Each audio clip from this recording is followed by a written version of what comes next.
Greetings. Our Frederick Riddle here with Christian News and Views. This is episode 12. And today we're going to be looking at Bitcoin as it relates actually to the Trump election. I'm going to read the article to you first.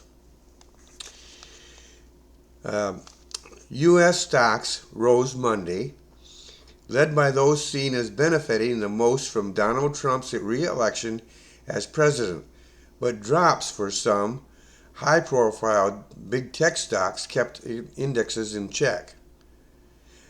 The S&P 500 edged up by 0.1%, coming off its best week of the year following Trump's victory, and a cut to interest rates by the Federal Reserve to bolster the economy. The Dow Jones Industrial Average rose 304 points, or 0.7%, while the Nasdaq Composite gained 0.1%. Tesla was the strongest force, pushing upward on the S&P 500 after rising 9.1%. Its leader, Elon Musk, has become a close ally of Trump's, and its stock jumped nearly 15% the day after the election and has kept rising. Several pieces of what's known as the Trump trade also helped drive the market, as investors try to identify which companies will be winners under a second Trump term. J.P. Morgan Chase rose 1%, and financial stocks again helped lead the market on expectations for stronger economic growth, less regulation from Washington, and an increase in mergers and acquisitions.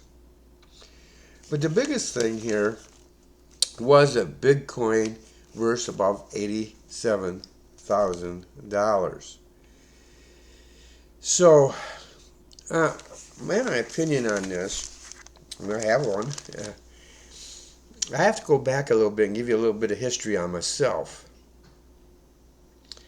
I used to be in Wall Street. I was a small investor. And does that come as a surprise to you? I was a small investor. In fact, I had a 501c3 nonprofit called Christian Fund of America, which supported missionaries and evangelists. It was 100% funded by investments in Wall Street. I usually describe it as investing in peanuts and getting peanuts back to indicate how small it was. But the truth is that I made enough money to support the growing ministry for several years. I got out of that when I saw a bear market coming. Got out of just before it hit, but I was never able to get back in for a variety of reasons. Later, as computers took over, I realized my skill sets were not enough to get back in and expect enough profits to to maintain the fund. That was the stock market. But today we are talking about an entirely different animal, Bitcoin. The first thing you need to know is that it is highly volatile. You can't rely on it. It is not for the novice investor or weak of heart. And at best, I was a novice investor. Now, I looked this up myself so I can give you some accurate information here. According to Forbes, every Bitcoin transaction that's ever been made exists on a public ledger, accessible to everyone, making transactions hard to reverse and difficult to fake. Well, that's a good thing. But let's go on. That's by design. Core to their decentralized nature, Bitcoins aren't backed by the government or any issuing institution, and there's nothing to guarantee their value besides the proof baked in the heart of the system. So to be honest, I am not tempted to get back into something that is so volatile. But I am reporting and commenting on it because of what the article called Trump trade, but I call it the Trump affect and effect. So let's take a look at that. Trump affect and effect. Well, the Trump affect refers to Trump's influence on the business climate.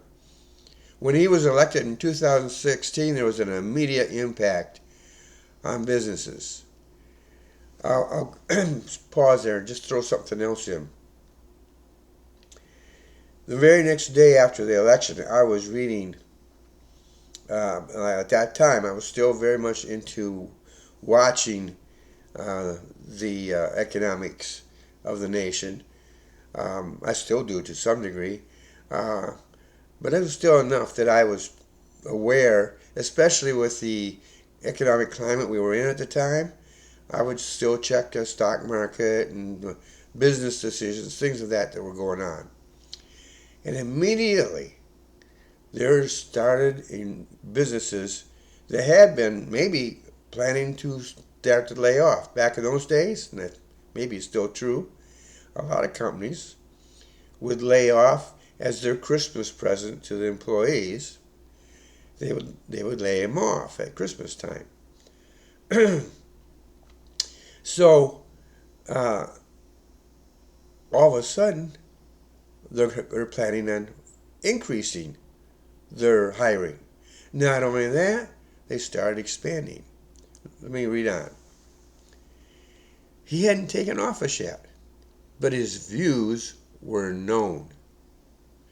Businesses reached into their safes and pulled out plans for expansion and growth and hiring. Now, I think these were contingency plans. They were watching the election, and they would have a plan for Hillary if she got elected, and they had a plan for Trump. And the plan for Hillary was the one on the table because everybody thought she was going to win. I was not one of those people. I was following a man who used to be an advisor to President Clinton, Dick Morris by name, and he was very adamant that Trump was going to win, and he backed it up with facts. And so I hung my hat on his hat rack, if you will. And so I was expecting Trump to win, and Trump did. So what I think happened, they took the Hillary plan and tossed it into the nearest circular file. And they reached into their safes and pulled out the contingency plan based on Trump's election. And this is the one they went forward with. I'm still getting better, but my throat still caused me a little bit of problems. And that's because I'm talking a lot, too. That began the day after his election, I already mentioned it, and spurred the economic uptick of our country. Now, the Trump effect refers to the impact of Trump policies. Closely aligned with the Trump effect, it strengthened the economy, resulting in more jobs, meaningful jobs to the average person. Now, I point this out because the Democrats zero in on Trump's claims, which were real, that a lot of jobs came around because of him. And so they like to play with numbers. Listen to this. The Democrats love numbers, and they will cite how many more jobs were created because of their policies.